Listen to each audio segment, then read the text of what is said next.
Now we're heading up to the third floor of the construction site. There's some debris, so you need some protection. There you go.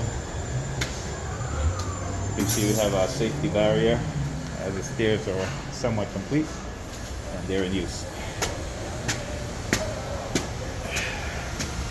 You might see some of the dust from the work here.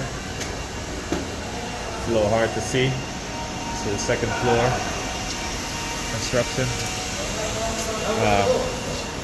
Our unit is on the third floor, so we'll continue going up.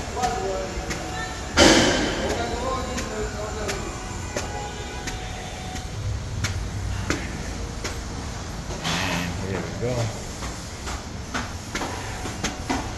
Voila.